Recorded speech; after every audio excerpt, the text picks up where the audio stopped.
சாந்தி. எல்லோரும் சந்தோஷமாக இருக்கிறீங்களா? ஸோ நம்ம மகாவிஷ்ணுவை பிடிக்காதவங்க தமிழ்நாட்டில் யாருமே இருக்க மாட்டாங்க. ஏன் தமிழ்நாடு, ஆந்திரா, கேரளா, இந்தியா ஃபுல்லாக, ஏன் இந்தியாவுக்கு வெளியிலையும் உலகம் ஃபுல்லாகவே மகாவிஷ்ணுவுக்கு ஃபாலோவர்ஸ் இருக்கிறாங்க அப்படிங்கிறது எல்லோருக்கும் தெரிஞ்ச விஷயம். அப்படிப்பட்ட மகாவிஷ்ணு ஒரு பெரிய பிரச்சனையில் சிக்கினதுக்கு 3 பேர் தான் மிகப்பெரிய காரணம் அவரை பயங்கரமாக ஏமாத்தினதுக்கு அப்படின்னு எத்தனை பேருக்கு தெரியும்? ஸோ அந்த 3 பேரில் 2 பேரை பற்றி கூட ஓரளவுக்கு நீங்கள் கெஸ் பண்ணியிருப்பீங்க. நான் 3ஆவதாக இருக்கிறவனை பற்றி கண்டிப்பாக யாருமே கெஸ் பண்ணியிருக்க மாட்டீங்க.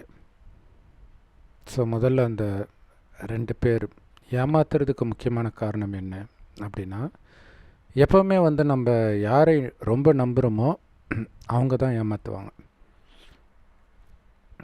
இன்னொரு முக்கியமான விஷயம் என்ன அப்படின்னா, ஏன் ஏமாத்துறாங்க அப்படிங்கிற ஒரு விஷயம் இருக்குது. நம்மை ஏமாத்துறதுனால அவங்களுக்கு ஏதோ ஒரு விதத்தில் ஆதாயம் கிடைக்கணும், அப்போ தான் ஏமாற்றுவாங்க. யாரும் டைம் பாஸுக்கு ஏமாற்ற மாட்டாங்க இல்லையா? இப்போ ஒரு சொத்தை அபகரிக்கிறாங்கன்னா அவனுக்கு சொத்து கிடைக்குது, அதனால் அவங்கள ஏமாத்துறான். பிஸ்னஸில் உங்களை ஏமாத்துறாங்கன்னா அவனுக்கு லாபம் கிடைக்குது, அதனால் ஏமாத்துறான். ஸோ இப்போ திருப்பதி லட்டில் கூட அந்த பன்றி இறைச்சி, மீன் எண்ணெய் இதெல்லாம் கலக்கிறதாக இப்போ சமீபமாக ரொம்ப ஃபேமஸாக போயிட்டு இருக்குது. ஸோ அதில் லாபம் வருது. ஏன்னா லட்சக்கணக்கான லட்டில் இந்த மாதிரி செலவு மிச்சப்படுத்துறதுக்காக நெய்க்கு பதில் இதை கலந்தால் எவ்வளோ வரும் லாபம்?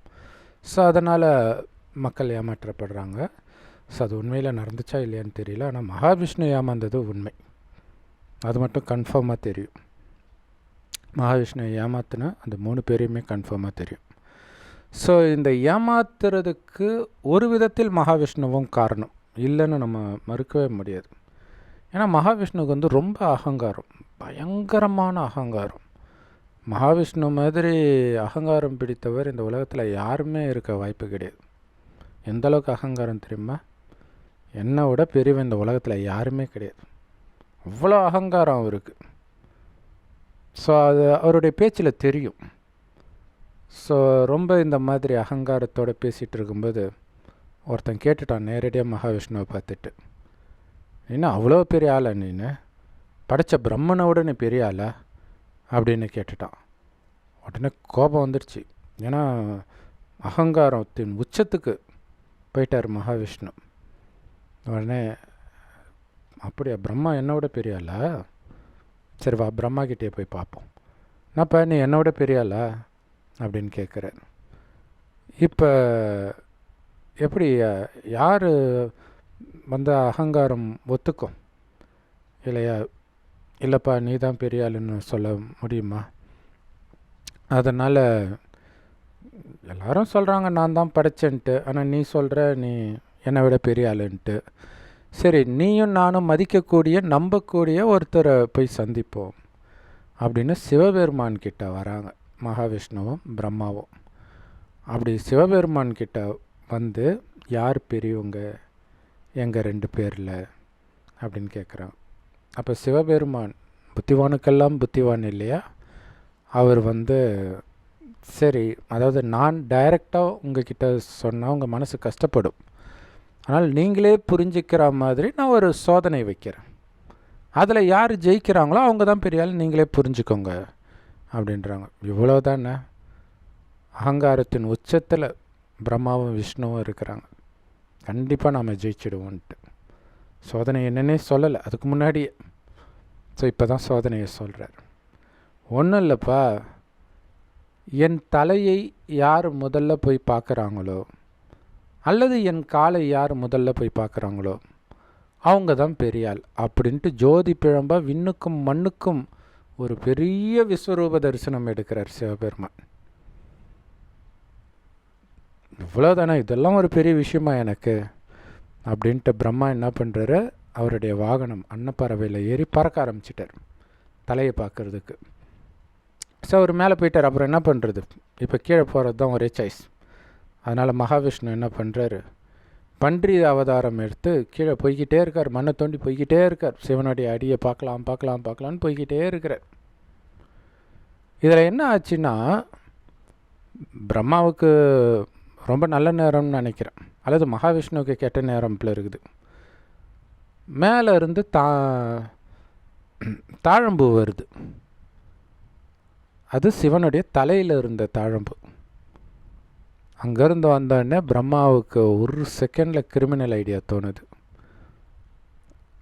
என்ன சொல்கிறார், தாழம்புவை பார்த்தேன்னா, நீ மேலே இருந்து தானே வர, அப்போ நான் ஒரு வேளை மேலே வந்திருந்தேன்னா உன்னை பார்த்துருப்பேன் இல்லையா, ஆனால் அதிர்ஷ்டவசமாக நீயே இறங்கி வந்துட்ட, உன்னை நான் பார்த்துட்டேன். இப்போ நான் உன்னை பார்த்தேன் அப்படின்னு நீ சொல்லு. இல்லை, உன்னை பார்த்தேன்னாலே தலையை பார்த்துட்டேன்னு அர்த்தம். ஸோ அதனால் தலையை பார்த்தேன் அப்படின்னு நீ சொன்னால் போதும் அப்படின்னு டீல் பேசுகிறார் பிரம்மா தாழம்பூக்கிட்ட. உடனே வந்து சொல்கிறார், ஆமாம் பிரம்மா தான் வந்து ஃபஸ்ட்டு தலையை பார்த்தாருன்னு. இவர் இன்னும் கீழே தோண்டிக்கிட்டே இருக்கார், இன்னும் முடியல விஷ்ணு. சரி, கேம் ஓவர். மேலே வரார். வந்து பார்த்தோடனே தாழம்பூ இப்படி சொன்ன உடனே அப்படியே நொந்துட்டார், விரக்தியின் உச்சத்துக்கே போயிட்டார். ஆனால் தான் ஏமாற்றப்பட்டு இருக்கிறோம், ஸ்கேம் செய்யப்பட்டிருக்கிறோன்றது அவருக்கு தெரியல, பாவம். ஆனால் சிவனுக்கு அப்படி, ஏன்னா அவர் வச்ச போட்டிக்கான ஒரு அர்த்தமே இல்லாமல் போயிடுமே. இதுக்காக போட்டி வச்சார் ஒருத்தர் வந்து ஏமாத்துறதுக்கு, அதுவும் சிவன்கிட்ட ஏமாற்ற முடியுமா? அவர் சொல்கிறார், உண்மையில் நடந்தது என்னன்னு எனக்கு தெரியும் அப்படின்ட்டு சொன்ன உடனே தாழம்பு சாரி கேட்குது. இனிமேல்ட்டு உன்னை யாருமே தலையில் சுட மாட்டாங்க அப்படின்னு சாபம் கொடுத்துறார். ஸோ பிரம்மாவுக்கு ரொம்ப அசிங்கமாக போச்சு. ஆனாலும் மகாவிஷ்ணு ஏமாற்றப்பட்டது தான். ஏன்னா அந்த நேரம் அவருடைய அகங்காரம் ஒடிஞ்சிடுச்சு. என்னடா நம்மளால் முடியாததை அவர் பண்ணிட்டாரு. அப்போ சிவனுடைய டேலண்ட் பாருங்கள், அகங்காரத்தை உடச்சிருக்கிறாருல்ல. ஏன்னா அகங்காரம் வந்தது மகாவிஷ்ணுவுக்கு தான். ஸோ இப்போ அகங்காரம் உடஞ்சிடுச்சு. ஸோ அவருக்கு மிகப்பெரிய துரோகத்தை செய்தவர்கள் யார்? பிரம்மாவும் அந்த தாழம்பூவும் தான். ஸோ இதை நீங்கள் ஏற்கனவே கெஸ் பண்ணியிருக்கலாம். ஏன்னா இது பெரும்பாலும் எல்லோரும் கேள்விப்பட்ட ஒரு விஷயமாக இருக்கும். ஆனால் மூணாவதாக ஒரு மிகப்பெரிய எதிரி இருக்கிறான். அவன் பண்ண துரோகத்துக்கு ஈக்குவலாக மகாவிஷ்ணுவுக்கு உலகத்தில் யாருமே பண்ணியிருக்க முடியாது. அப்படிப்பட்ட துரோகி, நம்பர் 1 துரோகி. அவனை பற்றி யாருக்குமே தெரியாது. அவன்தான் உண்மையிலே மகாவிஷ்ணுவை ஏமாத்தினான். ஏன்னா இங்கே கூட மகாவிஷ்ணு வந்து தெரிஞ்சுக்கிறார், ஓகே இவங்க வந்து ஏமாற்றிருக்கிறாங்க. சிவன் சொல்லிட்டார், இல்லைப்பா அதெல்லாம் ஒன்றும் கிடையாது, அவங்களும் பார்க்கல நீயும் பார்க்கல, ஸோ 2 பேரும் சமம்தான் அப்படின்னு சொல்லி அனுப்பிச்சிட்டார். ஆனால் ஒருத்தன் பண்ணாமல் பாருங்க துரோகம், அதை நினச்சாலே ரத்த கண்ணீர் வரும் உங்களுக்கு. அவருக்கு துரோகம் பண்ணால் உங்களுக்கு ஏன் ரத்தம் கண்ணீர் வரும்ன்றீங்களா? வரும், கேளுங்களா. இப்போ இதுக்கு முன்னாடி இந்த விஷயத்தை பாருங்கள். இந்த கதை, நம்ம சொன்ன கதை எல்லாருமே கேள்விப்பட்டிருப்பீங்க. ஆனால் இதில் நிஜத்தில் நடந்திருக்குமா? வாய்ப்பு இருக்கா? அவர் ஜோதி பிழம்பா சிவன் இருக்கும்பொழுது எப்படி மேலே தாமரை இருக்கும், சரி தாழம்பு இருக்கும், நெருப்புலையா தாழம்பு இருக்கும்? ஸோ அங்கேயே லாஜிக் அடிபட்டு போயிடுது இல்லையா? ஸோ அதனால் இப்போ எந்த புராண கதையும் எந்த மத வேதங்களும் ஏற்கனவே நிஜத்தில் நடந்தது கிடையாது. ஏன்னா இந்து மதத்தில் அப்பட்டமாகவே தெரியும் இது நடந்திருக்க வாய்ப்பு இல்லைன்னு. மற்ற மதத்தில் வந்து ஏதோ நடந்திருக்கிற மாதிரி இவனை பெற்றான் அவனை பெற்றான், இத்தனை இது ஞாபகம் வச்சு சொல்கிறாங்கன்னா அப்போ நிஜமாக நடந்து தான் இருக்கும் போல இருக்குது அப்படின்னு மற்றவங்க நம்பிட்டு இருக்கிறாங்க. ஆனால் அப்பட்டமாக இந்து மதத்தில் நடந்திருக்க முடியாதுன்னு தெரிந்தால் கூட அது நடந்திருக்குன்னு நம்புகிறவங்களும் இருக்கிறாங்க. ஸோ அது கண்டிப்பாக நடக்கலை. ஆனால் நாம் இப்போ சொல்ல போகிற அந்த 3வது துரோகி இருக்குதே, அது நிஜமாகவே நடந்தது. சத்தியமாக சொல்கிறேன், டவுட்டே கிடையாது. மகாவிஷ்ணுவுக்கு அவன் பண்ண துரோகம் மிகப்பெரிய துரோகம். அவன் யார் அப்படிங்கிறதை இதே கதையை வைத்து நாம் விளக்க முடியும். ஏன்னா இந்த புராண கதைகள் நிஜத்தில் நடந்தது கிடையாது, அது சத்தியம். ஆனால் சத்தியமான உண்மை அதுக்குள்ளே மறைஞ்சிருக்கும். அது நடந்தது கிடையாது, ஆனால் ஒரு உண்மையை ஒரு கதை வடிவத்தில் செஞ்சு காட்டுறாங்க. அது புனையப்பட்ட கதை தான், ஆனால் அதுக்குள்ளே ஒரு ரகசியம் இருக்குது. அது என்ன ரகசியம் அப்படின்னா, இந்த கதையோட இன்னொரு விஷயமும் ஞாபகம் வச்சுக்கோங்க. நிறைய பெருமாள் கோயிலில் நீங்கள் பார்த்துருப்பீங்க, மகாவிஷ்ணு படுத்துட்டு இருப்பார் இல்லையா? நேற்று கூட நம்ம அதை பற்றி ஒரு வீடியோ பார்த்தோம். ஸோ மகாவிஷ்ணு பாம்பு மேலே படுத்துட்டு இருப்பார். அவரோட தொப்புலேருந்து தாமரை கொடி வரும், தாமரை மேலே பிரம்மா இருப்பார். இவங்க 2 பேருக்கும் உள்ள மிகப்பெரிய சம்பந்தம் இந்த படத்தில் தான் இருக்குது. வேறு எந்த சாமியாவது இந்த மாதிரி பார்த்துருக்குறீங்களா? இந்த மாதிரி அப்படியே தொப்புலேருந்து வந்து அதில் இன்னொருத்தர் நின்றுட்டு இருக்கிற மாதிரி இல்லையா? நம்ம வந்து நெத்திக்கண்ணிலேருந்து முருகன் பிறந்தார்னு சொன்னால் கூட அப்படி நெத்திக்கண்ணிலேருந்து சொயின்னு முருகன் இருக்கிற மாதிரிலாம் நம்ம பார்த்தது கிடையாது. ஆனால் இங்கே இதை பற்றி கதை இல்லை. இதுதான் ரொம்ப முக்கியமான விஷயம். இது வந்து ஒரு மிகப்பெரிய ஆதாரம். புராண கதைகள் கோயில் கட்டிய பிறகே எழுதப்பட்டதுன்ட்டு. சில கோயில்களில் சீதை ராவணனை கடத்திட்டு போகிற சிலை இருக்குது. அதை பார்த்தோன்னே நம்ம சொல்லிடும், அட ராமாயணத்தில் சீதை ராவணனை கடத்திட்டு போகிறாங்க. ஆனால் பெரிய ரகசியம் என்ன தெரியுமா? ராமாயணம் எழுதுறதுக்கு முன்னாடியே அந்த கோயில்கள் கட்டப்பட்டது. ராமாயண கதையை பற்றி ஒன்றுமே தெரியாதவர்கள் தான் அதை கட்டினாங்க. ஏன்னா அந்த நேரம் அவங்களுக்கு காட்சி கிடைக்கும். அந்த காட்சியை வைத்து தான் கோயில் கட்டப்படுது. ஸோ அந்த மாதிரி நிறைய கதைகள் கோயில் சிலைகளில் இருக்கிறதுனால நம்ம என்ன நினச்சிக்கிறோம், இந்த கதையை வைத்து கோயில் கட்டினாங்கன்னு புரிஞ்சுக்கிறோம். ஆனால் மகாவிஷ்ணு தொப்புலேருந்து தாமரை கொடி மேலே பிரம்மா இருக்கிறாரு, அதுக்கு என்ன கதை இருக்குது? அதுக்கு எந்த புராண கதையும் கிடையாது. அது சொல்லியிருக்கணும்ல. ஸோ இது ஒரு மிகப்பெரிய நிரூபணம். கதையை வைத்து சித்திரங்கள் உருவாக்கப்படவில்லை, சித்திரங்களை வைத்தும் கதை உருவாக்கப்படவில்லை. அதுவும் ஒரு முக்கியமான விஷயம். கதை அது பாட்டுக்கு எழுதுகிறாங்க, அதுவும் தியானத்தின் மூலமாக வரும் காட்சியை வைத்து தான் எழுதுகிறாங்க. கோயிலும் தியானத்தில் வரும் காட்சியை வைத்து தான் முதலாக கட்டப்படுது. அதுக்கப்புறம் நம்ம அந்த கதையெல்லாம் ரொம்ப பிரபலமான பிறகு கோயிலில் போய் பார்க்கும்போது இதை வடிச்சிருக்கிறாங்க அப்படின்னு நம்ம புரிஞ்சுக்கிறோம். ஸோ அப்போ அந்த கோயிலுடைய வருடம் நம்ம கணக்கு பண்ணி பார்த்து, அப்போ இதுக்கு முன்னாடி நடந்திருக்கும் அது இப்படி நினைக்கிறாங்க. ஸோ இதே மாதிரி தான் பைபிள் குரான்லையும் இல்லையா? பைபிளில் இருக்கிற விஷயங்களே குரானில் இருக்குது, நிறைய கதைகள். அதனால் கிறிஸ்தவர்கள் என்ன சொல்லுவாங்கன்னா, எங்களை பார்த்து அவங்க காப்பி அடிச்சிட்டாங்க அப்படின்னு சொல்லுவாங்க. இதுவாவது பரவாயில்ல. முஸ்லீம்கள் இன்னும் ஒரு படி மேலே போய் என்ன தெரியுமா பண்ணுவாங்க, கடவுளுடைய ஞானத்தை அவங்க மாற்றி எழுதிட்டாங்க, நாங்கள் தான் வந்து கரெக்டாக எழுதணும் அப்படின்னு சொல்கிறாங்க. ஆனால் உண்மை என்னென்னா, அவங்க காப்பியும் அடிக்கலை, இவங்க மாற்றியும் எழுதலை. இவங்களுக்கு தெரிஞ்சதை இவங்க எழுதுனாங்க, அவங்களுக்கு தெரிஞ்சதை அவங்க எழுதுனாங்க. ரெண்டுமே வந்து இது தியானம்னு ஒரு விதத்தில் தியானம் மாதிரி. அவங்களுக்கு ஒரு காட்சியாக கிடைக்கிறது எல்லாம் அல்லது ஒரு எண்ணங்களாக வருவதை எல்லாம் சொல்லுவாங்க. பிற்காலத்தில் தான் அது எழுதப்படுது.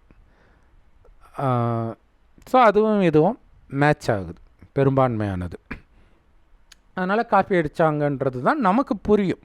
ஏன்னா நம்ம அப்படி தானே யோசிப்போம். இப்போ கோயிலும் ராமாயண மகாபாரதத்தை வச்சு பார்த்து எப்படி நம்ம ஏமாந்தோமோ அதே மாதிரி தான் அங்கேயும் ஏமாறும். சரி, நம்ம மகாவிஷ்ணு ஏமாந்ததை பற்றி மறந்துட்டோம் பாருங்கள். மகாவிஷ்ணு நான் சொன்ன மாதிரி அந்த கதை நிஜத்தில் நடக்கலை, ஆனால் அதுக்கு பின்னாடி ஒரு ரகசியம் இருக்குது அப்படின்னு சொன்னோம் இல்லையா? அப்போ அந்த சித்திரம் சொன்னமே, மகாவிஷ்ணு படுத்துட்டு போய் தொப்புலேருந்து தாமரை கொடி, இந்த ரெண்டுத்தையும் நீங்கள் இணைச்சி பாருங்கள். ஏன் மகாவிஷ்ணு படுத்துட்டு இருக்கிறார்? ஜென்ரலாக எப்போ அப்படி படுப்பாங்க? தூங்கும்போது படுப்பாங்க, அல்லது நிரந்தரமாக இறந்துட்டால் நிரந்தரமாக படுத்துட்ருப்பாங்க, இல்லை மயக்க அடித்து விழுந்தால். மொத்தத்தில் சுயநினைவு இல்லாமல் இருந்தால், அது நிரந்தரமாகவோ தற்காலிகமாகவோ இருக்கும்போது அப்படி படுத்துட்ருப்பாங்க. இல்லை ரெஸ்ட் எடுக்கப்படுகிறது ஒன்று, அது எக்ஸெப்ஷன், அதை விட்டுருங்க. ஆனால் அதை ரெஸ்ட் எடுக்கப்படுகிறது கொஞ்ச நேரம் தான் படுப்பாங்க. இவர் எப்பயும் இல்லை படுத்துட்ருக்கிறார் மகாவிஷ்ணு. ஸோ அப்போ அது எதை குறிக்குது அப்படின்னா, அதேமாதிரி வயோதிகத்திலையும் அதேமாதிரி படுத்த படுக்கையாக இருப்பாங்க. ஒரு விஷயம் புரிஞ்சுக்கணும், எல்லா மதமும் நாம் ஆன்மீகம்னு சொல்லுவோம். ஒரு சிலர் அதிபுத்திசாலித்தனமே ஆன்மீகவாதி, நான் மதவாதி கிடையாதுன்னு. மதத்துக்கும் ஆன்மீகத்துக்கும் சம்மந்தமே இல்லாத மாதிரி, எதை பற்றியும் தெரியாதனால இப்படி பேசுறது. ஏன்னா மதவாதின்றது கெட்ட வார்த்தையை மாற்றிட்டாங்க இல்லையா, அதனால். ஸோ மதங்கள் ஆன்மீகத்தை தான் பேசுது.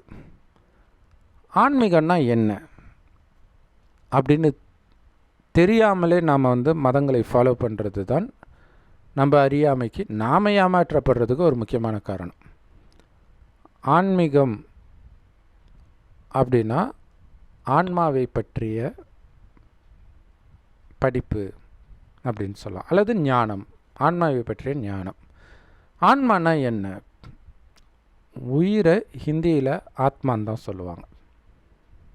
ஹிந்தி வார்த்தை அது. நம்ம இங்கே உயிர்னு சொல்கிறத ஹிந்தியில் ஆத்மான்னு சொல்லுவாங்க, அவ்வளோதான். அந்த ஆத்மாவை இங்கே மொழிபெயர்க்கும்போது என்ன பண்ணிட்டோம், ஆன்மான்னு போட்டு விட்டோம். நீங்கள் நிறையா இந்த குரான்லாம் பார்த்தீங்கன்னா டிரான்ஸ்லேஷன், தமிழ் டிரான்ஸ்லேஷனில் பார்த்தீங்கன்னா நிறைய அரபு வார்த்தையே இருக்கும். என்ன பண்ணுறது அவங்களுக்கு, அதை தமிழில் என்ன எடுத்துகிட்டு வர்றதுன்னு தெரியாமல் அரபு வார்த்தையை பயன்படுத்துவாங்க. அதே முஸ்லீம் சொற்பொழிவாளர்கள்லாம் பாருங்களாம், அவங்க அந்த தமிழ் வார்த்தையே நிறைய பயன்படுத்த மாட்டாங்க. நம்ம வேறு ஏதோ ஒரு ஸ்டேட்டில் நாட்டில் இருக்கிறோமோ அப்படின்னு டவுட்டாக இருக்கும். இறந்துட்டாங்கன்னு சொல்லலாம்ல, மௌத் ஆகிட்டாங்கன்னுவாங்க. கல்யாணம் பண்ணிட்டாங்கன்னு சொல்லலாம்ல, நிக்கா பண்ணிக்கிட்டாங்கன்னுவாங்க. அது ஃபுல்லாகவே ஹிந்தியிலே சொல்ல வேண்டியது தானே. அது நான் ஒரு வார்த்தை மட்டும் நிக்கா, ஒரு வார்த்தை மட்டும் மவுத்து. ஏன்னா மவுத்துனா இங்கிலீஷ் கூட தான் இருக்குது, இங்கிலீஷ் மவுத்துக்கு வேறு அர்த்தம், வாய் இல்லையா? சரி, இந்த மாதிரி தான் இங்கே ஆன்மான்ற வார்த்தை வந்தது. ஆத்மா ஆன்மாவாயிடுச்சு. இப்போ நமக்கு டவுட் ஆயிடுச்சு, உயிரினும் ஒரு சில இடத்துல இருக்குது, ஆன்மானும் ஒரு சில இடத்துல இருக்குது. அப்போ உயிர் வேறு ஆன்மா வேறு, இப்படியெல்லாம் வேறு எல்லாரும் பேச ஆரம்பிக்கிறாங்க. இப்போ நம்ம ஏன் இதை சொன்னோம்? ஆன்மாவை பற்றிய ஞானம் தான் ஆன்மீகம், அதாவது உயிரை பற்றிய ஞானம். அதை தான் ஆத்மான்னு சொல்கிறது, ஓகேங்களா? ஸோ ஆத்மானா உயிருன்றதை ஞாபகம் வச்சுக்கோங்க. அந்த ஆத்மாவை வெட்ட முடியாது, எரிக்க முடியாது, நினைக்க முடியாதுன்னு கீதையில் சொல்லப்பட்டிருக்குது. அப்படின்னு என்ன அர்த்தம்? ஆத்மா எப்போவுமே இருக்கும். ஸோ ஆத்மா இப்போ என்ன பண்ணுது? உடம்பில் இருக்குது. எங்கே இருக்குது? புருவ மத்தியில் இருக்குது. சின்ன நட்சத்திரம் மாதிரி, அதாவது கண்ணுக்கு தெரியாத நுட்பமான ஒளிப்புள்ளி. நமக்கு தெரிஞ்ச பொருளோடு சொல்கிறதுக்காக நட்சத்திரம்னு சொல்கிறோம், அதுக்காக அவ்வளோ பெருசெல்லாம் கிடையாது. பரமாத்மாவும் அப்படி தான், அவரும் ஆத்மா தான். பரமாத்மா அப்படின்றதுக்கு ரெண்டு அர்த்தம். ஒன்று உயர்ந்த ஆத்மா, உயர்ந்த ஆத்மானா அப்படி பெரிய ஆத்மா கிடையாது, குணத்தில் உயர்ந்தவர். அடுத்தது பர கூட்டல் ஆத்மா, விலகி இருக்கக்கூடிய ஆத்மான்னு அர்த்தம். பர அப்படின்னா விலகி. வள்ளலார் அடிக்கடி பரத்தில் இருந்து அப்படின்லாம் சொல்லுவார். பரலோகத்தில் இருக்கும் பரமபிதாவேன்றோம் இல்லையா? ஸோ அது இந்த உலகம், இந்த பூமியிலிருந்து விலகி இருக்கக்கூடிய ஒரு உலகம், செம்பொன் நிறமான ஒளி உலகம். இங்கே தான் ஆத்மாக்கள் எல்லாமே இருக்கும், பரமாத்மாவும் அங்கே தான் இருப்பார். ஸோ ஆத்மா இந்த பூமியில் பிறக்குது. முதல்ல இந்த பூமி சொர்க்கமாக இருக்கும் 2500 வருஷம், அடுத்த 2500 வருஷம் இதே பூமி நரகமாகுது. கடைசி 100 வருடம் என்னதான் நடந்துச்சு தெரியுமா அப்படின்னு சொல்கிறதுக்காக கடவுள் வரார். ஏன்னா நமக்கு ஒன்றுமே தெரில, கண்ணை கட்டி காட்டில் விட்ட மாதிரி இருக்குது. ஒருத்தன் வாரம் கடவுள் தான் காமத்தை படிச்சிருக்காரு, அதனால தான் ஆன பெண்ணை படிச்சிருக்கிறாருன்றான். கற்பழிச்சா மட்டும் ஐயோ ஐயோ ஐயோன்னு அலறான். அதையும் கடவுள் தான் படித்தார்னு விட வேண்டியது தானே இல்லையா? காம உணர்வை கடவுள் கொடுத்தாருன்னா கற்பழிக்கிற உணர்வையும் கடவுள் கொடுத்தாருன்னு விட வேண்டியது தானே. ஸோ அப்போ அவனுக்கு ஒன்றுமே புரியல, கன்ஃபியூஸ் ஆகிறான். சினிமா பார்க்கும்போது கன்ஃபியூஸ் ஆகுமே. யாரோ ஒரு பொண்ணை எவனாவது நோண்டினான்னா ஹீரோ கோபம் வரும், அடிப்பார். ஆனால் அதை விட அதிகமாக ஹீரோயினை நோண்டிட்டு இருப்பார். அப்போ ஒன்றுமே புரியாது, இப்போ இது சரின்றாங்களா தப்புன்றாங்களா அப்படின்னு டவுட் வரும். அந்த மாதிரி தான் இன்றைக்கி உலகம் போயிட்டு இருக்குது. எது சரி எது தப்பு அப்படின்னு புரிஞ்சிக்க முடியாத ஒரு நிலையில் இன்றைக்கி உலகம் இருக்குது. அப்போ இதை புரிந்தவர் புரிய வைத்தால்தான் உண்டு. இதை புரிந்தவர் கடவுள். அவர் சொல்கிறார், ராஜா நீ நினைக்கிற மாதிரி காமத்தெல்லாம் நான் படைக்கலப்பா. ஏன்னா நீங்கள் உன்னுடைய அழிவு பாதைக்கு அழிச்சிட்டு போனதே காமம்தான். காம மகாசத்ருன்னு கீதையில் இருக்கும். நான் படைக்கலை காமத்தை. ஆனால் பெண்ணாக பிறந்தாலே காமத்தில் ஈடுபடணும்னு அவசியமா? உடனே மனுஷன் புத்திசாலி, இல்லைன்னா எப்படி குழந்தை பிறக்கும்? ஓ நீ குழந்தை பெற்றுக்கிறதுக்காக தான் காமத்தில் ஈடுபடுற, சரி 2 குழந்தைக்கு மேலே பெற்றுக்க மாட்டேன்ட்டா, அதுக்கப்புறம் எதுக்கு காமத்தில் ஈடுபடுற? எதுக்கு கர்ப்பத்தடை ஆப்ரேஷன் பண்ணுற, கர்ப்பத்தடை சாதனம் பயன்படுத்துகிற? காமம் குழந்தை பெற்றுக்கிறதுக்கு தானே காமம், அப்புறம் எதுக்கு கர்ப்பத்தடை சாதனம்? அப்போ நீ அதுக்கு அடிமையாயிட்டு விட்டால் இந்த கண்ணதாசன் பாட்டு வரும், நிலை மாறினால் குணம் மாறுவான், பொய் நீதியும் நேர்மையும் பேசுவான், இது தேவன் விதி என்று ஓதுவான்.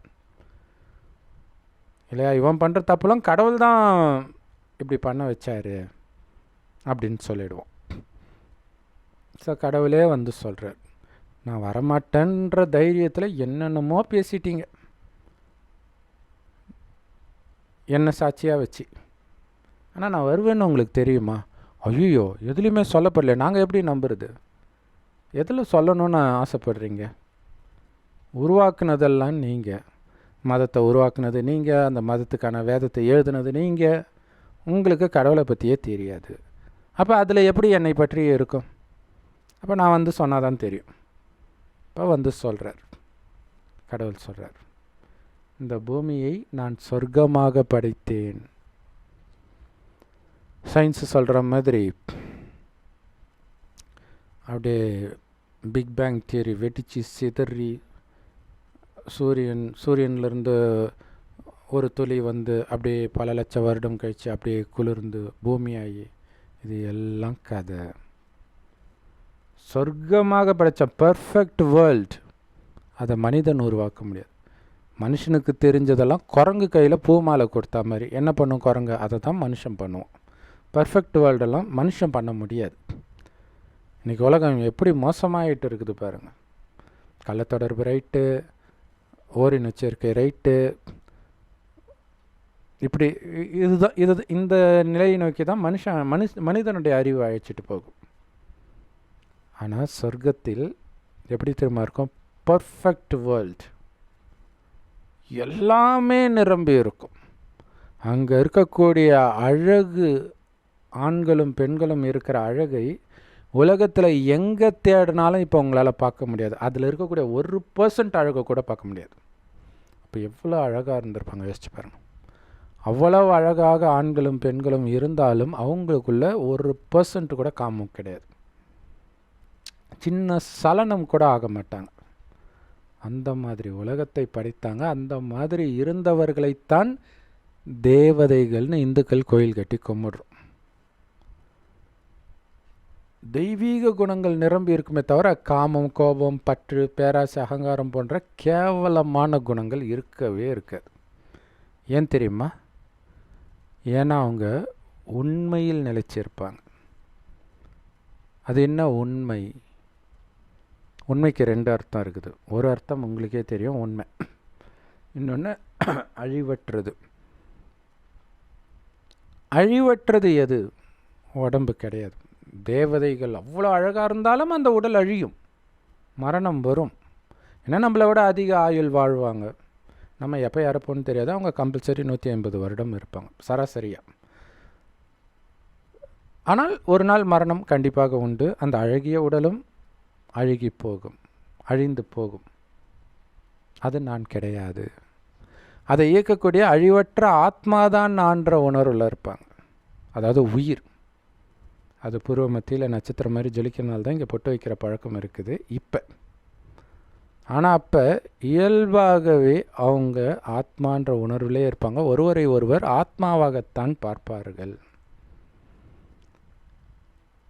ஸோ மனக்கண்ணினால் அந்த ஆத்மா தான் கண் வழியாக பார்க்குது, வாய் வழியாக பேசுது, எல்லா காரியத்தையும் செய்யுதுன்றது இயல்பாகவே அவங்களுக்கு ஞாபகம் இருக்கும் சொர்க்கத்தில் தேவதைகளுக்கு.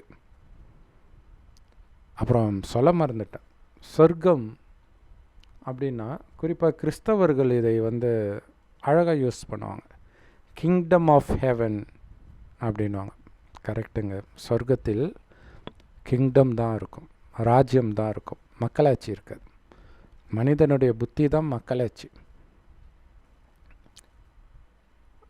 5 வருஷத்துக்கு ஒரு தடவை எலெக்ஷன் வச்சு தேர்ந்தெடுத்தாலும் அவன் திருப்தி அடைகிறானா? திருப்தி அடையலை. மாற்றி ஓட்டு போட்டு வெவ்வேறுத்தவங்கள எடுத்துகிட்டு வரான். சரி, 5 வருஷம் தானே இருக்குது, நம்ம நல்லா இருக்கலாமேன்னு ஆட்சிக்கு வரவங்க தான் இருக்கிறாங்களா? 5 வருஷன்றது ஏதோ நிரந்தரமாக இருக்கிறதாக நினச்சி அவங்க மக்களை எந்த அளவுக்கு டார்ச்சர் பண்ண முடியுமோ அந்த அளவுக்கு டார்ச்சர் பண்ணுறது, அகங்காரத்தில் ஆடுறது எல்லாமே நடக்குது. இதுதான் மனித புத்தி. ஆனால் சொர்க்கத்தில் ராஜா ராணி ஆட்சி. ராஜா ராணி ஆட்சினா என்னது? ராஜாவுக்கு பிறந்தவங்க தான் ராஜாவாவாங்க, அவங்க தான் ஆட்சி செய்வாங்க. ஸோ மகாத்மா காந்தி பார்த்தார், இந்த ராஜராணிலாம் சுயநலமாக இருக்கிறாங்க, அதனால் இது வேலைக்கு ஆகாது. ஏன்னா இதை வச்சு தானே வெள்ளைக்காரன்லாம் உள்ளே போந்தான். அதனால் அவர் புத்திசாலித்தனமாக யோசித்தார், மக்களாட்சி எடுத்துகிட்டு வந்துடலாம். பெருமையாக ப்ரொமோஷன், மக்களுக்காக மக்களே ஆட்சி, எம்ஜிஆர் பாட்டிலெலாம் நிறையா வரும். பிரச்சனை என்ன? ராஜாக்கள் சுயநலமாக இருந்தாங்க. ராஜா மட்டுமா சுயநலமாக இருந்தார்? பிரஜையும் சுயநலமாக தான் இருந்திருப்பாங்க. ஸோ மனிதர்கள்கிட்ட சுயநலம் வந்துடுச்சு. சுயநலமக்க மனிதர்கள்கிட்ட ஆட்சி அதிகாரத்தையும் கொடுத்தா என்ன ஆகும்? யோசிச்சு பாருங்க. இவனுக்கு சாதகமானவர்களுக்கு தான் இவன் ஓட்டு போடுவான். என்ன சொன்னால் இவங்க ஓட்டு போடுவாங்களோ அந்த மாதிரி விஷயங்களை அவங்க கிளப்பி விடுவாங்க. இதுதான் உலகம் முழுவதும் அரசியல் மதத்தை வைத்து, மொழியை வைத்து, இனத்தை வைத்தெல்லாம் நடக்கிறத நாம் பார்க்குறோம். ஆனால் சொர்க்கத்தின் ராஜ்யம் அப்படி இருக்காது. ராஜா சொல்வதை எல்லாரும் அப்படியே கேட்பாங்க, மறு பேச்சு இல்லாமல். அப்போ அவ்வளோ கொடுங்கோல் ஆட்சியாளரா? நமக்கு அப்படி தான் தோணும். ஏன்னா நமக்கு தெரிஞ்ச வரைக்கும் மக்கள் எதுவுமே கேட்கலன்னா அவன் ஹிட்லராக இருப்பான், டிக்டேட்டராக இருப்பான், சர்வாதிகாரியாக இருப்பான். இப்போ இருக்கிறத வச்சு யோசிக்கிறோம். ஏன்னா காமத்தை படித்ததே கடவுள்னு சொல்கிற புத்திசாலி இல்லை நம்ம. அங்கே அப்படி இருக்காது. எந்த விதமான சட்டங்களும் இருக்காது. இந்த கடுமையான சட்டம், டேக்ஸ் போடுறது, கடுமையான டேக்ஸே இருக்காது அங்கே. இந்த எல்லை பிரச்சனை, வாக்கியா வரப்பு சண்டைலாம் சொல்கிறோம் பாருங்கள், இதெல்லாம் அங்கே இருக்கவே இருக்காது. யார் வேணாலும் எங்கே வேணாலும் போய் வீடு கட்டிக்கலாம். அவ்வளோ இடம் இருக்கும். மக்கள் தொகை கம்மியாக இருக்கும். வெறும் 9 லட்சம் தான் உலகத்திலே மக்களுடைய தொகை ஆரம்பத்தில், சொர்க்கத்தின் ஆரம்பத்தில். யார் ஆட்சி செஞ்சாங்கன்னு சொல்ல மறந்துட்டேனே, நம்ம மகாவிஷ்ணு தான். அதனால தான் சொர்க்கவாசல் திருப்பிழா பெருமாள் கோயிலில் கொண்டாடுறாங்க. ஸோ அவர் சொன்னால் அப்படியே பிரஜைகள் கேட்பாங்க. அன்பாஸ் தான் சொல்லுவார். கடுமையாக பேசுகிறதுனா என்னன்னே தெரியாது அவருக்கும் சரி, பிரஜைகளுக்கும் சரி. ஸோ பிரஜைகள் ராஜா சொல்கிறத அப்படியே கேட்பாங்க. அந்த ராஜாவை தன்னுடைய அப்பா அம்மாவாக நினைப்பாங்க. ராஜா ராணியும் பிரஜைகளை தங்களுடைய சொந்த குழந்தைகளாக நினைப்பாங்க. நிஜமாகவே, சும்மா வாய் வார்த்தைக்கு பேசுறது கிடையாது. அரசியல்வாதிகள்லாம் வாய் வார்த்தைக்கு பேசுவாங்க. ரத்தத்தின் ரத்தமே, உயிரே மூச்சே, அப்படி இப்படி. நடிகர்களும் ஏமாத்துறாங்க இல்லையா? இப்படியெல்லாம் கிடையாது. உள்ளபூர்வமாக அந்த அன்பு இருக்கும். ஸோ அப்படிப்பட்ட ராஜ்யம் பண்ணார். டேக்ஸே வாங்காமல் எப்படி அவரால் ராஜ்யம் பண்ண முடிஞ்சது தெரியுமா? ஏன்னா அவரே மிகப்பெரிய பணக்காரனாக இருப்பார். எல்லார்கிட்டேயும் அளவற்ற செல்வம் இருக்கும் இல்லையா? கையில் காசு இல்லைன்னா தானே அந்த பிரச்சனை. இன்னொன்று, எல்லாமே முறைப்படி நடந்துகிட்ருக்கோம். சொன்னதை அப்படியே கேட்பாங்க. அப்படி நான் சொல்கிறத நான் கேட்டால் எனக்கு என்ன லாபம்னு கேட்க மாட்டாங்க. இன்றைக்கி அப்படி தானே போயிட்டுருக்கு. அதனால தானே லஞ்சம், ஊழல் எல்லாமே இருக்குது. இது எதுவும் அங்கே இருக்காது. செம்ம அழகாக சொர்க்கத்தில் உள்ள ஆண்களும் பெண்களும் இருந்தாலும் அதில் நம்பர் 1 அழகு யார் தெரியுமா? நம்ம மகாவிஷ்ணு தான். அவ்வளவு அழகு. அந்த அழகுக்கு முன்னாடி இங்கே இருக்கிற எந்த ஆண் அழகனும் கிட்ட நெருங்க முடியாது, எந்த அழகியும் நெருங்க முடியாது. அவ்வளோ அழகு.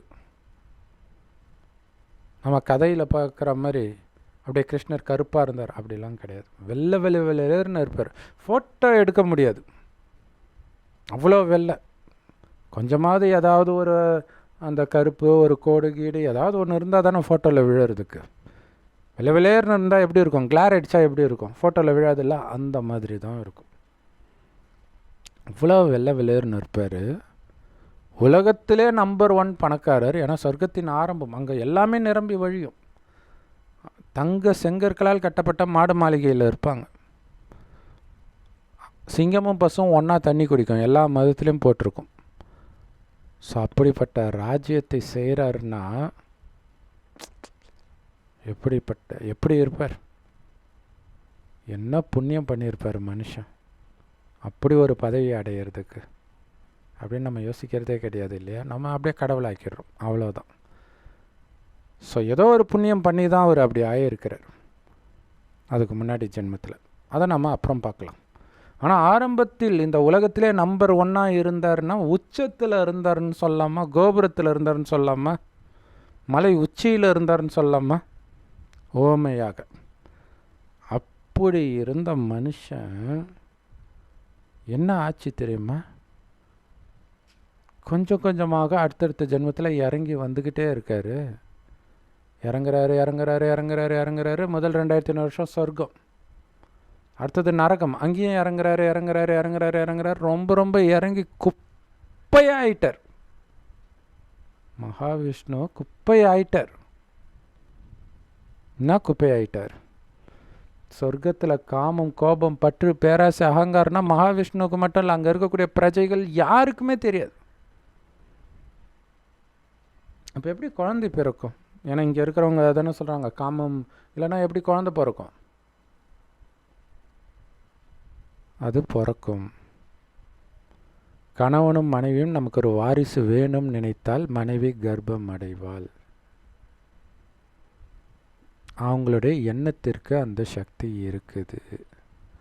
அதனால தான் அவங்கள கோயில் கட்டி இப்போ கும்பிடுறோம் இல்லையா. நான் நல்லா இருக்கணும்னு அவங்க நினச்சாலே நடக்கும் அப்படின்னு தான் போய் கும்பிடுறோம். ஸோ தூய்மையான ஆத்மாவிற்கு காமம், கோபம், பற்று, பேராசை, அகங்காரம்னா என்னன்னே தெரியாத ஆத்மாவுடைய எண்ணத்திற்கு அவ்வளோ சக்தி. ஸோ அதை தான் யோக பலம்னு சொல்கிறது. அப்படி யோக பலத்தில் தான் சொர்க்கத்தில் உள்ள அனைவரும் பிறப்பார்கள் முதல் 2500 வருஷத்துக்கு. அடுத்தது கொஞ்சம் கொஞ்சமாக என்ன ஆயிடுதுன்னா காமம் வந்துடும். ஏன் வருது? சொர்க்கத்தில் ஆத்மான்ற உணர்வுலே இருப்பாங்க, ஒருவரை ஒருவர் ஆத்மான்னு பார்ப்பாங்கன்னு சொன்னோம் இல்லையா. அப்போ சதா ஆனந்தமாகவும் இருப்பாங்க. ஏன்னா ஆத்மாவுடைய உண்மையான குணம் ஆனந்தம். ஆத்மாவில் கவனம் இருக்கும் வரை அந்த ஆனந்தமும் நிரந்தரமாக இருந்தது முதல் 2500 வருஷத்துக்கு. அதனால தான் அதை சொர்க்கம்னு சொல்கிறோம். அடுத்த 2500 வருடத்தில் என்ன ஆயிடுதுன்னா கொஞ்சம் கொஞ்சமாக கவனம் வெளியில் போக ஆரம்பிக்குது. உள்ள வரல, திரும்ப கவனச்சிதறல் போயிடுச்சு. அப்போ உள்ளேருந்து வந்த அந்த ஆனந்தம் கட்டாயிடுச்சு. ஆத்மா எப்போவுமே ஆனந்தத்தில் மூழ்கி இருக்கத்தான் விரும்பும். இதுக்கு முன்னாடி ஆனந்தத்தை தேடி வெளியில் போக வேண்டிய அவசியம் இல்லை, உள்ளேருந்தே வந்துச்சு, கவனம் அங்கே இருந்துச்சு. இப்போ கவனம் வெளியில் போயிடுச்சே, அப்போ சுற்றி இருக்கக்கூடிய இயற்கையில் மயங்குது. பறவை அழகில் மயங்குது, செடி கொடியின் அழகில் மயங்குது, நீர்வீழ்ச்சியின் அழகில் மயங்குது. இப்படியே மயங்கிக்கிட்டே வரும்பொழுது பெண்ணின் அழகில் மயங்குது. இந்த மயக்கத்துடைய ஒரு இயல்பு என்ன அப்படின்னா, மயக்கம் இன்னும் மயக்கத்தை தேடும், அதைவிட மயக்கத்தை தேடும், அதைவிட மயக்கத்தை தேடும். தண்ணி அடிக்கிற மாதிரி 10 பெக்கு ஒரு பெக்கு போட்டவனுக்கு அடுத்தது 2 பெக்கு போட்டால் தான் போதை ஏறும், அடுத்தது 3 பெக்கு போட்டால் தான் போதை ஏறும். ஸோ அந்த மாதிரி இந்த மயக்கம் ஒரு செடியை ரசித்து கொண்டிருந்த மயக்கம் அடுத்து ஒரு விலங்கினத்தை ஒரு மீன் பார்க்குறாங்கன்னு வச்சுக்கலாம், அதில் மயங்க ஆரம்பித்த பிறகு செடி பெருசாக தெரியாது. ஸோ இந்த மாதிரி ஒரு மயக்கமாக வந்து இந்த காமத்துக்கு வந்துச்சு பாருங்கள். எதுவுமே அதுக்கப்புறம் அழகாக தெரியல. காமத்தில் விழுந்தால் காமமே கதி சொல்லுவாங்களே, விபச்சாரி வீடே கதின்ட்டு ஒரு படத்தில் ரத்த கண்ணீரில் வருமே, அந்த மாதிரி இருப்பாங்க. அந்த மாதிரி ஆயிட்டாருங்க நம்ம மகாவிஷ்ணு. ஸோ அப்படி ஆகிறதுனால ஆத்மா கருப்பாயிடுது. விலவிலேர்னு இருக்கும் ஆத்மா சொர்க்கத்தில், பளிச்சின்னு இருக்கும், அது கண்ணுக்கே தெரியாது. அங்கே ஒரு ஓமையாக சொல்கிறது, அவ்வளோ ஃப்ரெஷ்ஷாக இருக்குது. ஸோ அடுத்தது அது கருப்பாயிடுது. அது கருப்பாயிடுச்சின்னு எப்படி தெரியும்? அதை தான் பார்க்க முடியாதுல்ல, அது எடுத்துருக்கிற உடம்பை பார்த்தா தெரியும். சொர்க்கத்தில் வெள்ளை வெளியேறுன உடல் இருக்கும், எந்த சின்ன குறையும் இருக்காது. இப்போ என்ன ஆகுது? குறை இருக்கும், கருப்பாக பிறப்பாங்க எல்லாமே. ஸோ அதனால தான் மகாவிஷ்ணுவுக்கு ஷாம் சுந்தர்னு பேர். ஷாம்னா கருப்பு, சுந்தர்னா அழகு.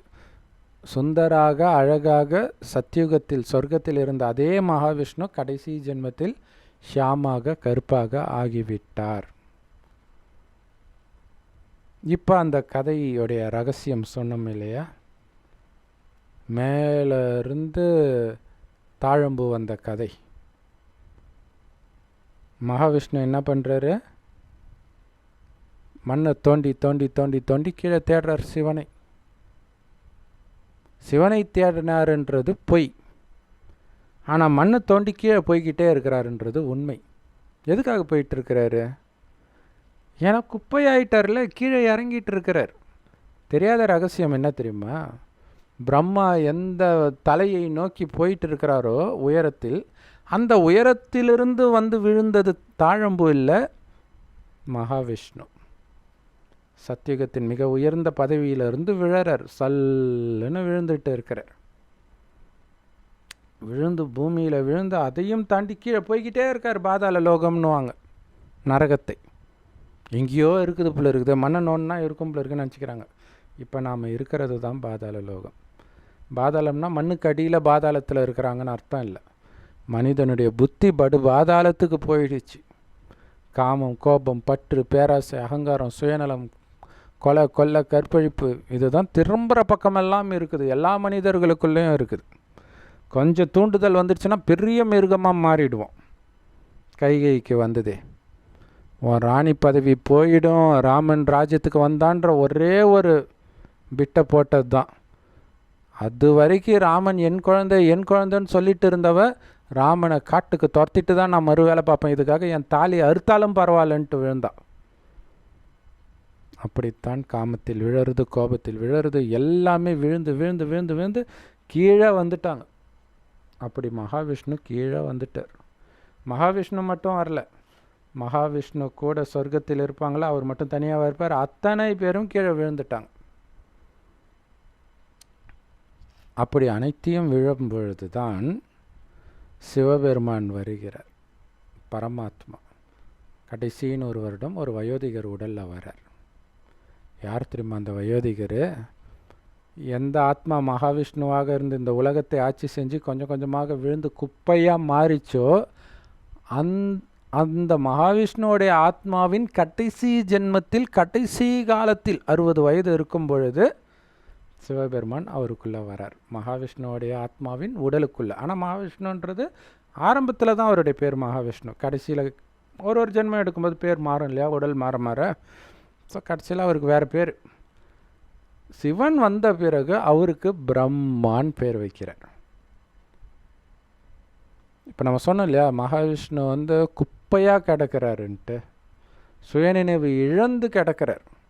இந்த உலகத்தையே ஆட்சி செஞ்சேனே நான் தூய்மையாக இருக்கும்பொழுது, இந்த காமம், கோபம், பற்று, பேராசை, அகங்காரன்ற மாயையில் விழுந்து அனைத்தையும் இழந்துட்டேனேன்ற உணர்வே இல்லாமல் இன்னும் இன்னும் அதிலே விழுந்து கிடக்கும் பொழுது சிவபெருமான் லபக்குன்னு பிடிச்சி தூக்குறார் சாக்கடையிலேருந்து இந்த மகாவிஷ்ணுவை. தூக்கி குளிப்பாட்டுறார். சாக்கடையில் இருந்தால் துர்நாற்றம் வீசும்ல, குளிப்பாட்டுறார். எப்படி? ஞானத்தை கொடுத்து குளிப்பாட்டுறார், ராஜ யோகத்தை கற்றுக் கொடுத்து குளிப்பாட்டுறார். சொல்கிறார், இந்த உலகத்துக்கே அதிபதி ஆக்கினேன் உன்னை, விண்ணுக்கும் மண்ணுக்கும் உன்னை அதிபதியாக்கினேன்னு பைபிளில் இருக்கும். அது எல்லாம் மகாவிஷ்ணுவை குறிக்கிற விஷயங்கள் தான், எல்லா மதத்துலேயும் இருக்குது. ஸோ அப்படி இருந்த நீ ஆத்மான்ற உணர்வில் இருந்ததுனால தான் உனக்குள்ளே இந்த உன்னை அழிக்கக்கூடிய காமம், கோபம், பற்று, பேராசை, அகங்காரன்ற விகார குணங்களே இல்லாமல் இருந்தாய். எப்போ ஆத்மான்றதை மறந்து உடல்னு நினச்சியோ அப்போ தான் புலன் என்பதுக்கு அடிமையான. அப்புறம் விகார குணங்கள் வந்துடுச்சு, சாத்தான் வந்துடுச்சு. காமம், கோபம், பற்று, பேராசை, அகங்காரம். இதை நீங்கள் சாத்தான் சொல்லலாம், மாயான்னு சொல்லலாம், ராவணன் சொல்லலாம். ஏன்னா இந்த காமம், கோபம், பற்று, பேராசை, அகங்காரம் இந்த 5 விகாரம் ஆணிடமும் இதே 5 விகாரம் பெண்ணிடம் உள்ள இணைந்த ரூபம்தான் 10 தலை ராவணன். அனைத்து ஆத்மாக்களும் சீதைகள் தான். எல்லா ஆத்மாவையும் இந்த ராவணன் கடத்திட்டு எங்கேயும் போகல, இருக்கிற இடத்தையே ராவண ராஜ்யமாக இலங்கையாக மாற்றிட்டான். ஒட்டுமொத்த உலகமும் இப்போ இலங்கை தான். எல்லாருக்குள்ளேயும் ராவணன் தான் இருக்கிறானே தவிர கடவுள் கிடையாது. கடவுள் இங்கே இருக்கிறார்.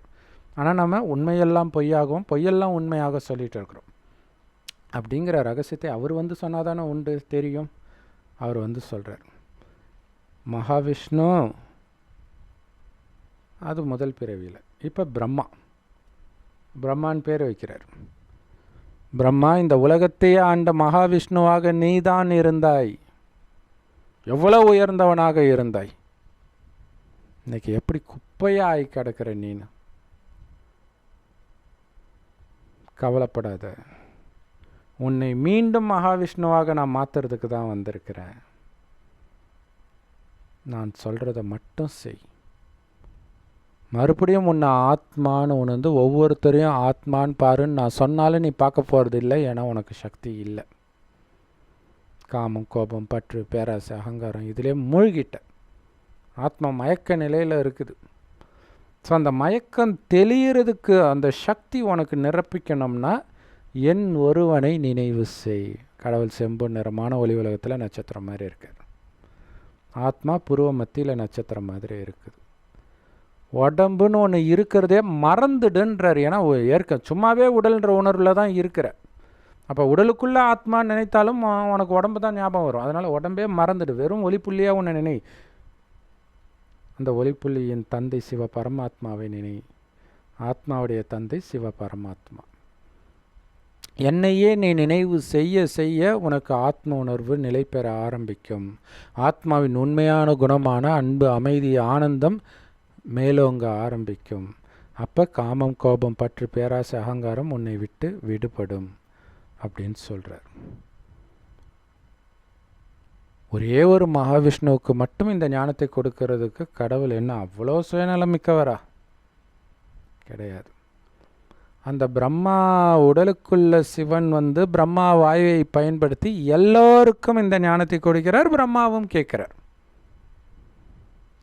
ஸோ யாரெல்லாம் பிரம்மாவின் வாய் வழியாக சிவனுடைய ஞானத்தை கேட்டு பேசுறது என்னுடைய அப்பா சிவன் தான் அப்படின்னு இச்சை புத்தி கொள்கிறார்களோ அவங்க அத்தனை பேரும் சிவனுக்கு நேரடியாக பிறந்த குழந்தைகள். ஆனால் பிரம்மா மூலமாக பிறக்கிறதுனால அவங்க பிரம்மாவுக்கும் குழந்தைகள். அதான் பிரம்மா குமார் குமாரிகளுடைய அர்த்தம். ஸோ பிரம்மா வாய் வழியாக சிவன் கொடுக்குற அந்த ஞானத்தை அனைத்து பிரம்மகுமாரிகள் ராஜயோக தியான நிலையத்திலும் முற்றிலும் இலவசமாக பெறலாம். முரளின்னு சொல்லுவாங்க. யூடியூப் வெப்சைட்ஸ்லாம் இருக்குது. அதோட லிங்க் இந்த வீடியோக்கு டிஸ்கிரிப்ஷனில் கொடுக்குறோம். அவசியம் பார்த்து பயன்பெறுங்கள். இப்போ இந்த பிரம்மா பார்க்குறார். ஆத்மான்னு உணர்ந்து பரமாத்மாவை நினைவு பண்ணிக்கிட்டே இருக்கார். எல்லோரையும் ஆத்மான்னு பார்க்குறதுக்கு முயற்சி பண்ணிக்கிட்டே இருக்கார். பிரம்மா மட்டும் இல்லை, பிரம்மகுமார் குமாரிகளாகிய நாமும் அதே மாதிரி முயற்சி பண்ணிக்கிட்டே இருக்கிறோம். என்னதான் டீச்சர் பக்காவாக நடத்தினாலும் எல்லோரும் ஃபஸ்ட் ரேங்க் எடுக்கிறது இல்லை இல்லையா? அந்த மாதிரி தான் கடவுளே டீச்சராகி இந்த ஞானத்தை கொடுத்தாலும் இதில் ஃபஸ்ட் ரேங்க் எடுக்கிறது யாருன்னா இந்த பிரம்மா தான்.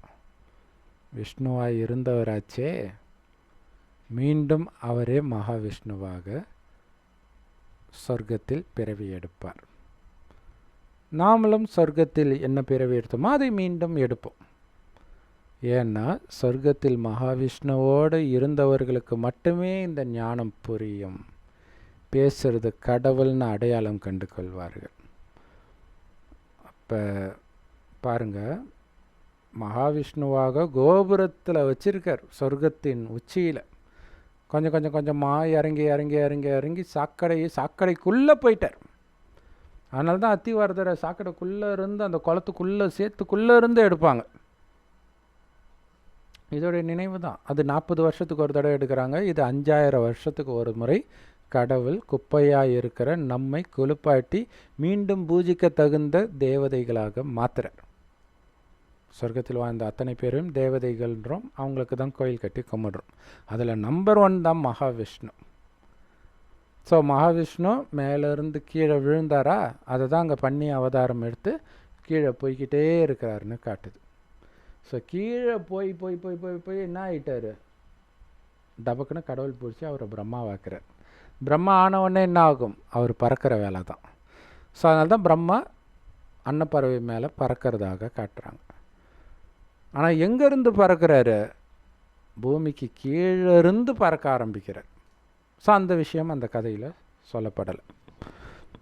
அப்போ சுயநினைவில்லாத ஒரு நிலைக்கு மயக்கத்திலேயே அவர் இருக்கிறத தான் மகாவிஷ்ணு அப்படியே படுத்துட்டு இருக்கிற மாதிரி காட்டுறாங்க.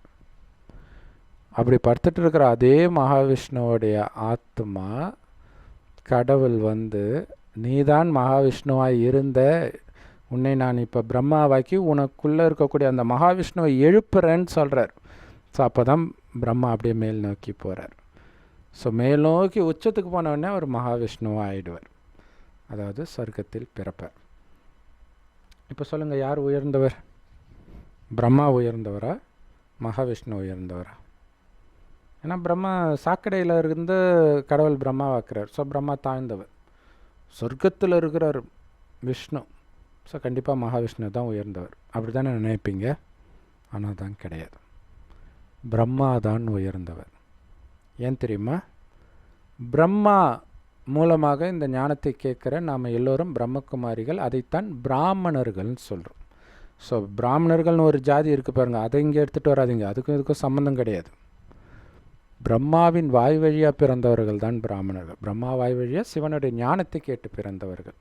அவங்களாம் கர்ப்பத்தில் தான் பிறக்கிறாங்க, காமத்தில் தான் பிறக்கிறாங்க, அவங்களுக்கும் இதுக்கும் சம்மந்தம் இல்லை. ஆனால் அவங்களும் இந்த பிராமணர்களாக மாறலாம். இதுதான் உயர்ந்த பிராமணர்கள். இதை எந்த ஜாதி மதத்தை சார்ந்தவர்களும் ஆக முடியும். வாங்க உயர்ந்த பிராமணர்கள் ஆகலான்னா இதை விட்டுருவாங்க. நீ எப்படா பிராமணன் உயர்ந்தவன் சொல்லுன்ட்டு பாவம் அவங்க கூட போய் சண்டை போட்டுட்ருப்பாங்க. உண்மையிலே உயர்ந்த வழியை கொடுத்தா கேட்குறதுக்கு தயாராக இல்லை. என்ன பண்ணுறது? ஸோ இப்போ பிரம்மா தாழ்ந்த நிலையில் இருக்கிறாருன்றது உண்மைதான். அவர் வாய் வழியாக தான் இறைவன் ஞானத்தை கொடுக்குறார். கொடுக்க கொடுக்க என்ன ஆகுது, அவர் உச்சி பறந்து போய்கிட்டே இருக்கிறார். எங்கே போகிறாருன்னா, நீங்கள் ஒரு கோயிலை எடுத்துக்கிட்டிங்கன்னா கோயிலில் கீழே ஆபாச சிலைகள்லாம் இருக்கும் இல்லையா, ஆனால் மேலே போக போக போக பார்த்திங்கன்னா நல்ல சிலைகள் தான் இருக்கும். அது உண்மையிலே இந்தியாவுடைய வரலாறு இல்லையா.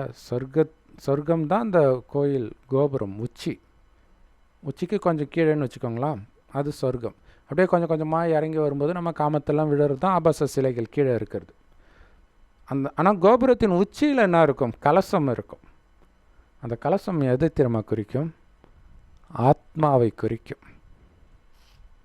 அந்த கலசத்துக்கு தானே அபிஷேகம்லாம் பண்ணுவாங்க. ஃபுல் ஆத்ம உணர்வு, உடல்நிலையை மறக்கிற நிலை பிரம்மா எப்போ அடைகிறாரோ அப்போ இந்த உடலை விட்டு பிரிந்து சூக்ஷ்மோதனத்திற்கு போயிடுவார். ஏன்னா இப்போ கலியுகம், இன்னும் சத்தியுகம் வரல. சத்தியுகத்துக்கு அவர் தயாராகிட்டார். அது வரைக்கும் சூக்ஷ்மலோகம், அதாவது பூமிக்கும் கடவுள் இருக்கக்கூடிய அந்த பரந்தாமத்திற்கும் இடையில் உள்ள ஒரு ஒளி உலகம் தான் சூக்ஷ்மலோகம். அங்கே சூக்ஷ்ம உடலோடு போயிடுவார் பிரம்மா. இந்த பிரம்மா இருக்கார் பாருங்க, சூக்ஷ்ம உடலில் போன பிரம்மா, அவர் நாராயணனை விட உயர்ந்தவர். ஸோ அதனால தான் உச்சிக்குடி பிராமணர்கள்னு வாங்க. பிராமணர்கள்லாம் அந்த காலத்தில் உச்சிக்குடிமை வச்சுருப்பாங்க இல்லையா. தலையை விட உயர்ந்தவர். ஒரு விராட ரூபம் கேள்விப்பட்டிருப்பீங்க இல்லையா. தலையிலிருந்து தேவதைகள் தோன்றினார்கள். ஆனால் நம்ம ஊரில் வந்து பிராமணர்கள் தோன்றினார்கள் சொல்லிட்டாங்க. பிராமணர் கிடையாது, தேவதை தோன்றினார்கள். நெஞ்சிலிருந்து சத்திரிய, அதாவது சத்தியுகத்தில் இருப்பவர்கள் தேவதைகள். இவங்களும் தேவதைகள் தான், பட் 100% தேவதைனா இதுதான். ஸோ சொர்க்கம்ன்றது சத்தியுகம் தான். திரேதாயுகமும் சொர்க்கம் தான், ஆனால் பாதி தான், கொஞ்சம் குறைஞ்சிடும். அதனால் இவங்களே சத்திரியர்கள்னு சொல்லுவோம். துவாபரயுகத்தில் பிறக்கிறவங்கள வைஷ்யர்கள்னு சொல்கிறோம், கலியுகத்தில் பிறந்தவர்கள் சூத்திரர்கள். இப்போ சொர்க்கத்தில் தேவதையாக இருந்தவர்களே கடைசியில் கலியுகத்துக்கு வரும்போது சூத்திரர்களாக மாறிடுறாங்க. ஸோ அப்போ தலைப்பகுதியில் தேவதைகள், அதாவது மகாவிஷ்ணுவுடைய தலைப்பகுதியில் தேவதைகள், நெஞ்சு பகுதியில் சத்திரியர்கள், வயிற்று பகுதியில் வைஷ்யர்கள், கால் பகுதியிலிருந்து சூத்திரர்கள் தோன்றியதாக சொல்லுவாங்க. ஆனால் உண்மை என்னென்னா ஆத்மாவுடைய நிலை உயர்ந்த நிலையிலேருந்து கொஞ்சம் கொஞ்சமாக இறங்கி வர்றதை தான் காலுக்கு வந்துடுச்சு சூத்திரன் அப்படின்னு சொல்கிறாங்கன்றது தெரியாமல் அது ஒரு பஞ்சாயத்து போயிட்டு இருக்குது. ஆனால் இந்த தேவதைகளை விட உயர்ந்தவர் யார் தெரியுமா? அதுதான் தலைக்கும் மேலே இருக்கக்கூடிய உச்சிக்குடுமி பிராமணர்கள், பிரம்மகுமாரிகள். ஸோ அந்த நிலையை நீங்கள் அடையிறீங்க. ஸோ அப்போ பிரம்மா நாராயணனை விட உயர்ந்தவராக இருக்கிற காரணத்தினால்தான் பிரம்மா படைத்தார். யாரை படைத்தார்? அந்த நாராயணனையே படைத்தார். நாராயணனை மட்டும் இல்லை, அவர் மூலமாக பிரம்மா வாய் வழியாக ஞானத்தை பிரம்மா மட்டும் கேட்கல, எல்லோரும் தான் கேட்குறாங்க. அதாவது இந்த ஞானத்தை எடுத்தவர்கள்லாம் கேட்குறாங்க. ஸோ எல்லோரும் தேவதைகளாக சொர்க்கத்தில் அவங்கவுங்க எந்த அளவுக்கு தூய்மை ஆகிறவங்களோ அந்த அளவுக்கு ஆரம்பத்தில் பிறப்பாங்க, அல்லது கொஞ்சம் லேட்டாக பிறப்பாங்க. ஸோ அதனால்தான் தேவதைகளை விட பிராமணர்கள் அல்லது பிரம்மா உயர்ந்தவர் அப்படின்னு சொல்லப்படுது. அப்படி உயர்ந்தவராக ஆக்குறது சிவபெருமான். நம்ம சொன்னோம் இல்லையா, மகாவிஷ்ணுவுக்கு பயங்கர அகங்காரம் வந்துச்சு. ஆமாம், கீழே விழுந்துட்டா அகங்காரம் வரும், காமம் வரும், கோபம் வரும், எல்லாம் வரும். ஸோ அவருக்கு தான் இறைவன் இந்த ஞானத்தை கொடுத்து பிரம்மாவை ஆக்கி கொஞ்சம் கொஞ்சமாக அவருடைய குணத்தை மாற்றி மாற்றி சொர்க்கத்தின் தேவதையாக ஸ்ரீ நாராயணனாக மீண்டும் மாற்றுறார். அகங்காரம் வரும்போது அவர் மகாவிஷ்ணு கிடையாது. மகாவிஷ்ணுவுடைய ஆத்மா கலியுகத்தில் வரும்போது அகங்காரம் கோபம் எல்லாம் உச்சத்துக்கு போகுது. ஸோ அப்போ அனைத்தையும் அறுத்தெறிகிறார் இறைவன் இந்த ஞானத்தை கொடுத்து. எப்படி? இறைவனை நினைக்க நினைக்க அந்த காமம் கோபம் பற்று பேராசை வெளி உலக கவர்ச்சி எல்லாம் உங்களை விட்டு போயிடும். ஆத்மாவில் கவனம் நிலைக்க ஆரம்பிக்கும். அப்போ சொர்க்கத்தில் எப்படி உள்ளுக்குள்ளே இருந்து ஆனந்தம் வந்ததோ அந்த ஆனந்த நிலையோடு இந்த உடலை விட்டு வெளியில் வருவீங்க. ஆனந்தமான உலகம் சொர்க்கம் வந்தவுடன் அங்கே பிறவியும் எடுப்பீங்க. ஸோ இதுதான் மகாவிஷ்ணுவுடைய உண்மையான கதை. இப்போ கண்டுபிடிச்சிட்டிங்களா மூணாவது துரோகி யாருன்ட்டு? கற்பனை கதையில் பிரம்மாவும் தாழம்பூவும் துரோகி. ஆனால் ஒரிஜினல் கதையில் யார் துரோகி? காமம் கோபம் பற்று பேராசை அகங்காரன்ற இந்த மாயை தான் துரோகி. அதுக்கு காரணமான நான் தேகம்ன்ற உணர்வு தான் துரோகி. ஸோ அந்த தேக உணர்வை அழித்து மீண்டும் ஆத்ம உணர்வில் நிலை பெற்றால் மகாவிஷ்ணு மட்டுமில்லை, நீங்களும் தேவதை ஆகலாம், நாராயணன் ஆகலாம். ஏன்னா ஒரு நாராயணன் கிடையாது. முதலாம் பல்லவன் இரண்டாம் பல்லவன்ற மாதிரி 8 நாராயணனுடைய வம்சம் இருக்கும். ஸோ எந்த நாராயணன் ஆக வேண்டுமானாலும் நீங்கள் ஆகலாம். நீங்கள் பண்ண வேண்டிய முயற்சியெல்லாம் சதா சிவபெருமானை நட்சத்திரம் மாதிரி நினைவு பண்ணிக்கிட்டே இருக்கணும். உங்களையும் ஆத்மான்னு உணர்ந்துக்கிட்டே இருக்கணும். யாரை பார்த்தாலும் ஆத்மான்னு பேசணும். இறைவன் கொடுக்குற ஞானத்தை தினம் தினம் கேட்டுக்கிட்டே இருக்கணும். அவ்வளவுதான். ஸோ நான் சொன்ன அந்த மகாவிஷ்ணு கதை மகாவிஷ்ணுவுக்கு மட்டுமில்லை, மகாவிஷ்ணுவோடு சொர்க்கத்தில் பிறந்த அத்தனை பேருக்கும் நம்ம அனைவருக்கும் பொருத்தம். ஸோ மாயா மகாவிஷ்ணுவுக்கு மட்டும் துரோகம் பண்ணல, நம்ம அனைவருக்கும் துரோகம் பண்ணியிருக்கிறான், ஏமாத்திருக்கிறான். இப்போ அந்த மாயாவை இருக்கிற இடம் தெரியாமல் அழிக்கணும் இறைவனுடைய நினைவிலிருந்து. அப்படி அழிப்பதன் மூலம் நம்ம ராஜ்யத்தை மீண்டும் நாம் அடையிறோம். அங்கே காமம்னா என்னன்னு தெரியாது, கோபம்னா என்னன்னு தெரியாது, பற்றுனா என்னன்னு தெரியாது, பேராசைனா என்னன்னு தெரியாது, அகங்காரம்னா என்னன்னு தெரியாது. ஏன்னா இதெல்லாம் இருக்கிறதுனால தான் மனிதன் சுயநலவாதியாகவே மாறுறான். ஸோ இதெல்லாம் இல்லாததுனால தான் சொர்க்கத்தில் எல்லோரும் ஆனந்தமாக இருப்பாங்க. ஸோ அந்த மாதிரி இடத்தில் நீங்கள் அழகானவர்களாகவும் மிக அழகான பெண்ணை நீங்கள் திருமணம் செஞ்சால் நிம்மதியாக இருக்கலாம். இங்கே சுமாரான பெண்ணை திருமணம் செய்தாலும் சுமாரான ஆணை திருமணம் செய்தாலும் நிம்மதியாக இருக்க முடியல. எங்கே பார்த்தாலும் கள்ளத்தொடர்பு, எல்லாம் கருப்பாயிட்டாங்க மனசில், உடம்பும் அப்படி ஆயிடுச்சு. ஸோ இப்போ உள்ளும் புறமும் வெண்மையாக அழகாக ஆனந்தமாக மாறுவதற்கு ஒரு சிவனை மட்டும் பிடியுங்கள். மீண்டும் மகாவிஷ்ணுவாக மாறுங்கள். ஓம் சாந்தி. தேங்க்ஸ் ஃபார் வாட்சிங்.